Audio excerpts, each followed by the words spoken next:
Buddhism is not a religion of belief. When you start out meditating, it's important to remember that there's work to be done. You're not here just to rest. You're not here just to watch the present moment. There are certain qualities of mind that you've got to develop in order to get the mind to settle down. You start with the instructions on right mindfulness, that you keep track of either the body in and of itself, feelings, mind states, or mental qualities in and of themselves. The Buddha mainly recommends starting with the body. At the same time, you put aside any greed and distress, any thoughts really, with reference to the world. So there are two activities you've got to do here: trying to maintain focus on one topic, like the breath, and fending off all the other thoughts that might pull you away.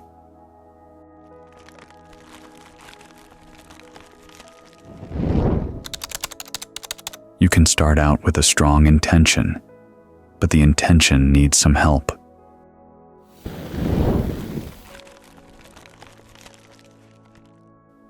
This is why Ajahn Lee recommends that you don't simply watch the breath do whatever it's going to do. You intentionally direct it. The first thing you direct your attention to is to see what rhythm of breathing feels good. He recommends long breathing to start with, to energize the body. And as long as long breathing feels refreshing and energizing, keep it up. When it starts feeling tiring, then you can let it calm down. Get it shorter, more shallow, and take an interest in the breath. The in and out breath is part of the breath element in the entire body. You might want to see how it relates to the way you're feeling the different parts of the body, any kind of energy flow in your hands, in your arms, your feet, your legs, torso. If the breath energy doesn't circulate well throughout the body, it's going to be bad for the health of the body. Check your posture to make sure you're not putting undue pressure, say, on your shoulders, your stomach. Sit comfortably straight. Explore this aspect of your awareness. Take an interest in it. If you simply watch the breath coming in, going out, coming in, going out in one spot, it gets very boring, very fast. Sometimes it gets calming, but if you just stay with in and out, the mind begins to drift off. It loses interest in the breath and gets more interested in the sense of comfort that comes. That's how we blur out, which we don't want. Remember, to get into right concentration, you have to use directed thought and evaluation. You have to evaluate the breath while you keep your thoughts focused here on the breath, so there's work to be done.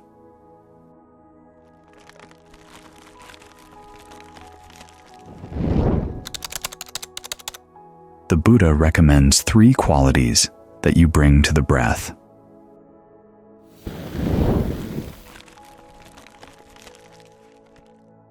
One is that you're mindful.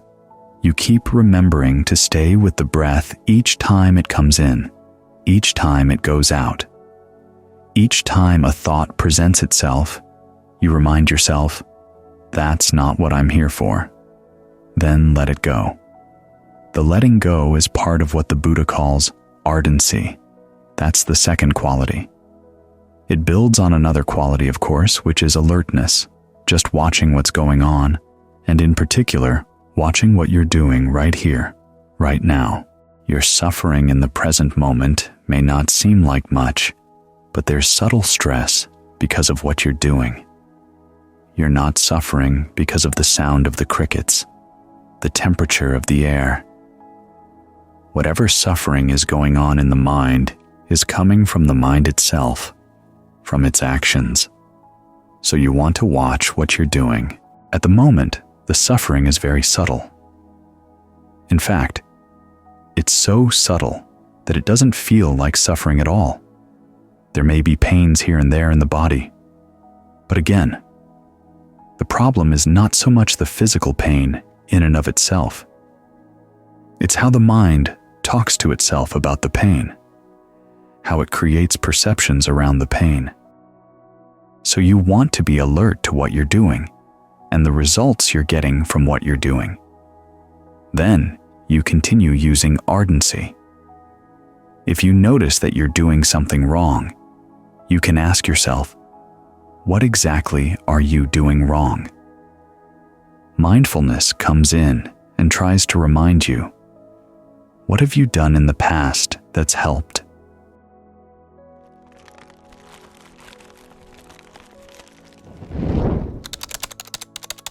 One of the things that helps is to take that sense of comfort and work with it.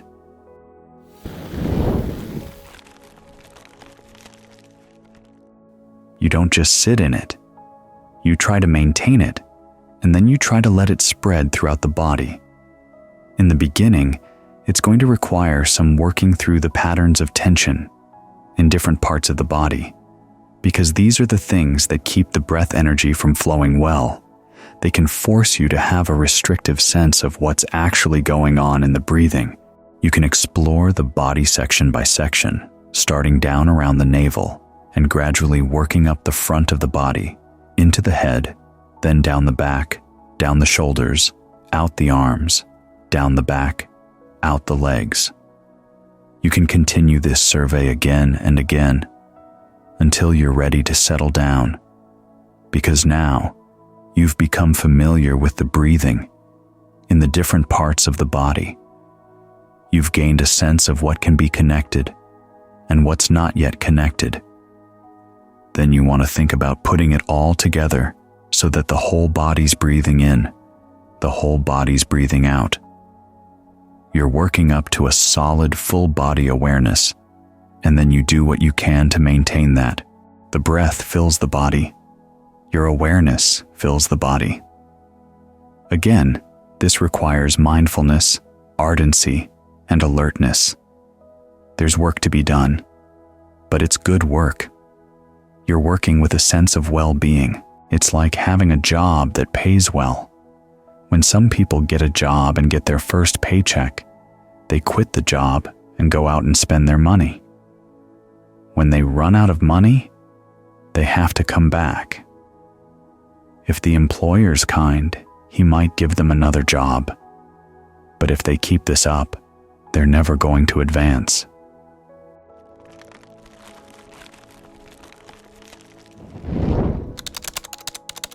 You've got to learn how to work at the same time you're enjoying your wealth.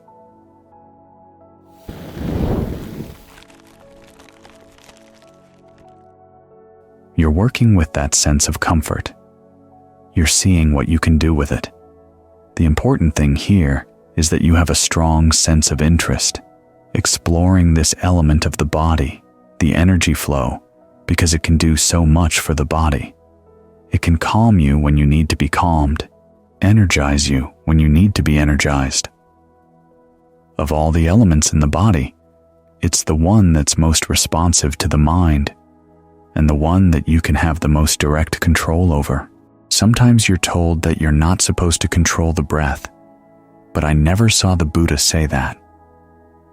In his instructions on breath meditation, he says, breathe in such a way that you're aware of the whole body. Breathe in such a way that you're calming the breath. Breathe in such a way as you're giving rise to a sense of rapture. Breathe in a way that gives rise to pleasure. First, physical pleasure. Then breathe in a way that allows you to gladden the mind, concentrate the mind, release the mind. So you're training yourself. You're exploring the possibilities of this breath element in the body, and if you do it properly, it should keep you awake. If you start drifting off again, it's a sign that your range of awareness has gotten too small.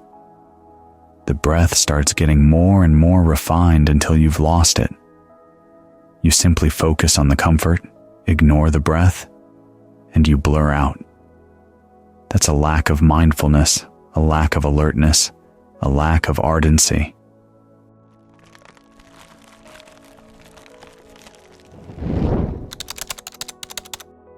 Always keep those 3 qualities uppermost in your mind.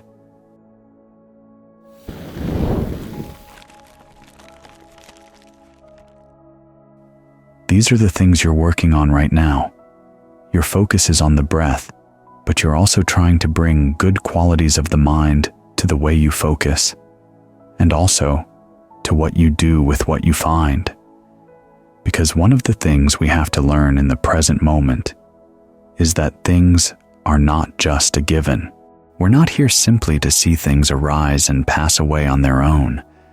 We're trying to see how we're complicit, what we're doing that makes them arise, makes them pass away, what we're doing just in the simple act of being engaged with them. That's where the insight is going to be.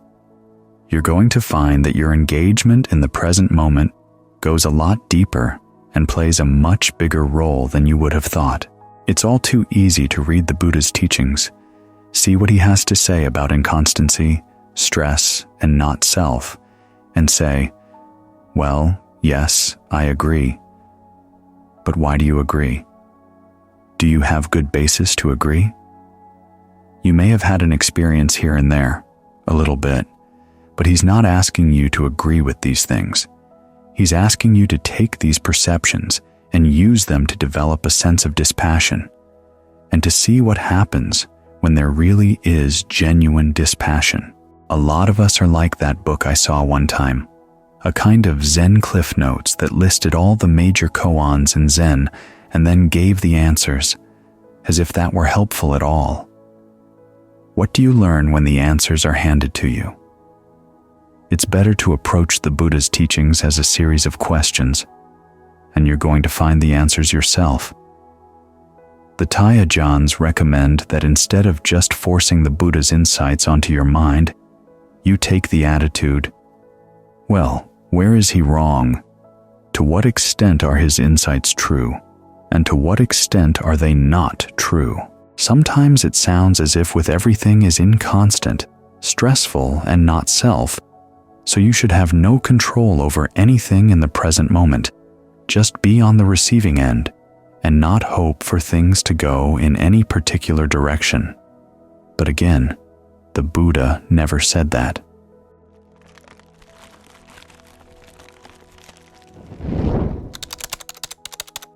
We are directing the mind.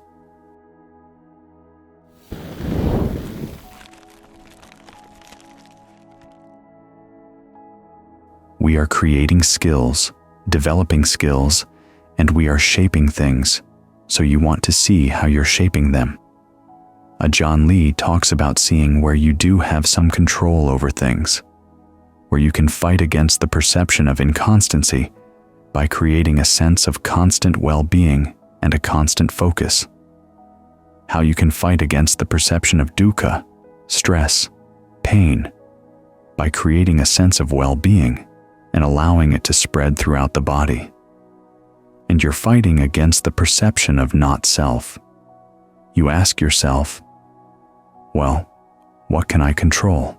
As you fight against these things, you learn a lot. And then you find that ultimately, you bump into what really is inconstant, stressful, and not self. But you don't learn those things unless you fight. You don't learn those things unless you challenge them. So there's work to be done. We're not here just to copy the Buddha's insights and paste them on our brains. We're here to explore, and we explore by experimenting. As you know, with any experiment, you don't just sit there and watch things happen on their own. You try to change some factors and see what happens when you change them. Then you change other factors and see what happens when you do that, so that you can get an idea of cause and effect. After all, when the Buddha talks about penetrative insight into arising and passing away, he's not simply watching them arise and pass away. Penetrative means that you see what's causing them, which causes are good, which causes are not. And you learn causation only through experimenting. So experiment with the breath. Experiment with your mind focused on the breath. Take an interest in this, because this should be the most interesting thing you can think of. exploring how the mind relates to the body, seeing how the mind has been lying to itself, how it can get past its old lies, and how it can get a better sense of what it's actually doing. And because the breath, of all the elements in the world, is the closest to the mind, this is the best place to do your exploration. As long as you can find the breath interesting, as long as you find your own mind interesting, that should be enough to keep you with this process throughout the hour.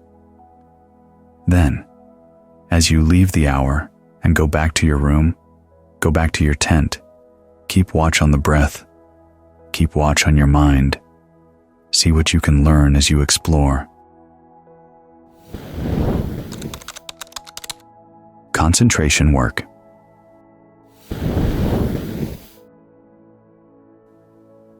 Ajahn Lee would always recommend starting out with 3 to 7 good, long, deep in and out breaths to highlight the process of breathing in the body and to give the body some energy. As the mind settles down, there's a tendency for the breath to get very subtle and quiet, and sometimes it's not really enough for the body's energy needs. Ajahn Fuang had a student one time who really liked the quiet breath.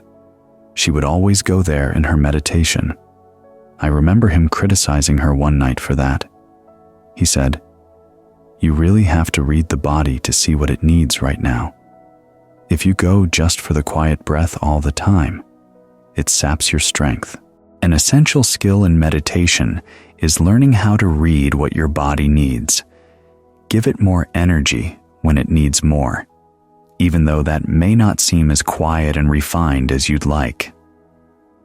You've got to take care of both the body and the mind. Consider the issue of directed thought and evaluation.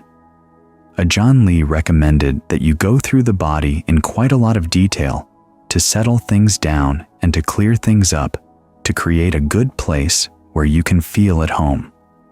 People complain that it's not quieting to think about the breath and work with the breath energy in different parts of the body. Well, it's part of the work needed in order to get things ready to settle down in a way that will be solid and lasting.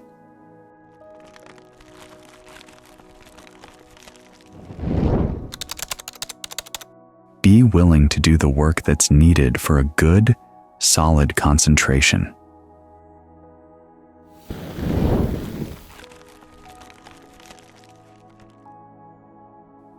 Don't just go hiding out in a little quiet corner.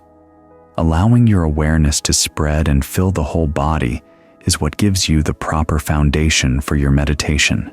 In doing this work, you exercise your faculties of mindfulness, alertness, and discernment.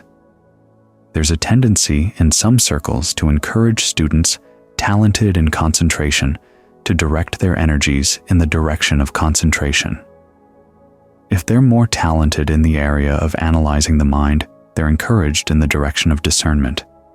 Ajahn Fuang, though, would turn tables on people. If they were already talented in concentration, he'd have them work more in learning how to think about and analyze the movements of the mind. If they were already talented in analyzing things, he'd have them learn how to be quiet. Just sit with things for a while without predetermining all the time.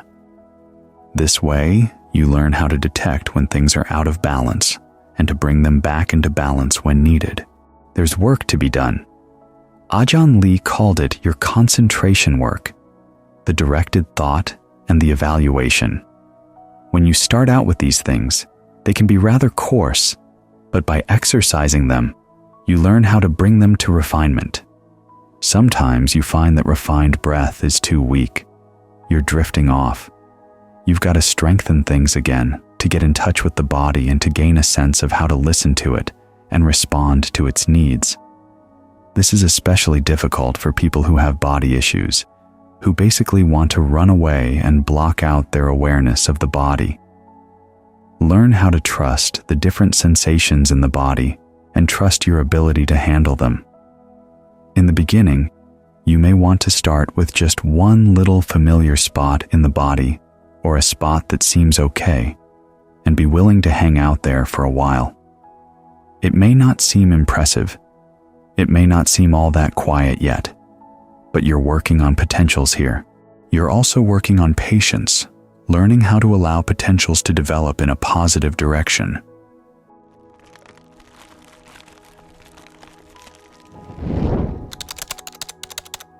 One of the constant themes in the stories that we hear as children is that you can't judge things by their appearances.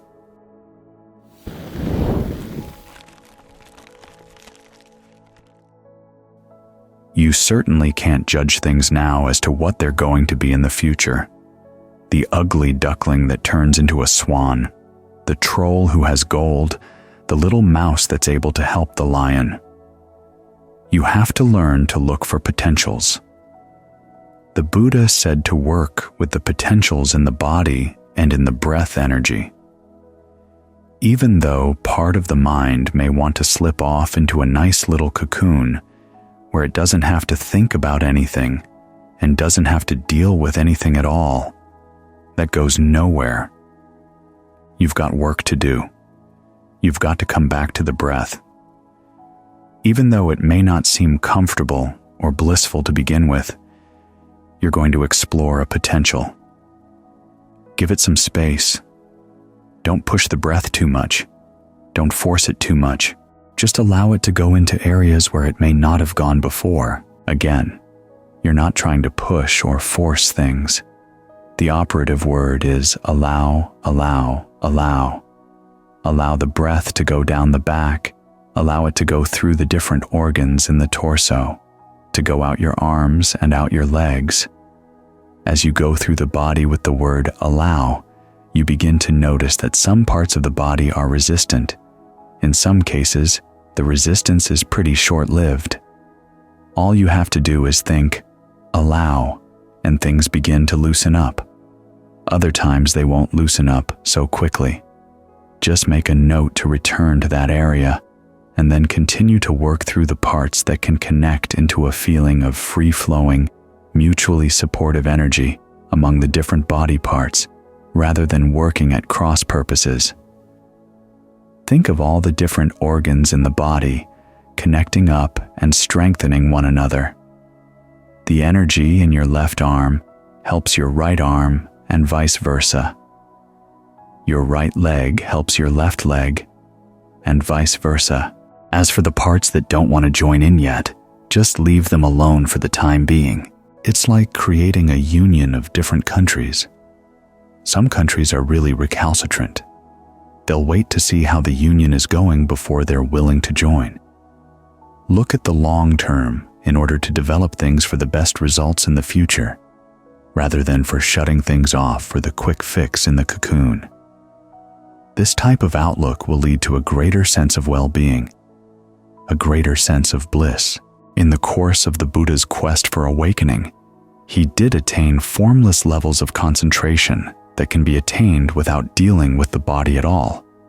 However, when the time came to settle on the true path, he started with a form of concentration that was very much with the body, focusing on the breath, giving rise to a sense of ease and well-being, refreshment, and rapture. Then he worked the pleasure and rapture through the body in the same way that you knead moisture through dough.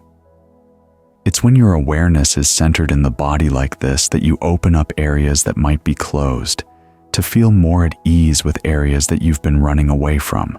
At the same time, you're opening up areas of the mind that you might have closed off as well. A psychological test recently found that people who tend to go into deep concentration are very unaware of themselves psychologically. Of course, the test results didn't say what type of concentration those people were doing. There is a concentration that actually allows people to run away from the present moment, having no sense of the body at all. This type of concentration attracts people in denial, or people who are ill at ease with their own bodies for one reason or another. It also doesn't yield much awareness or discernment. As a result, these types of people are not going to be very self-aware.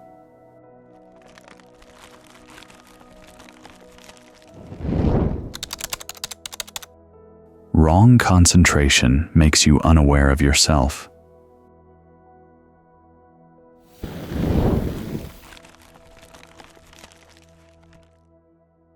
In fact, it's often your unwillingness to be aware of yourself that drives you into that kind of wrong concentration to begin with.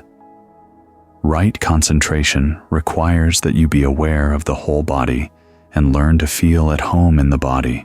This may take time as you get to know and trust things. It's like developing a friendship. You can't just walk up to somebody and immediately become deep and fast friends. There are some people you have an instant rapport with, but the friendship has to be tested over time for you to know whether that rapport will really grow into a friendship.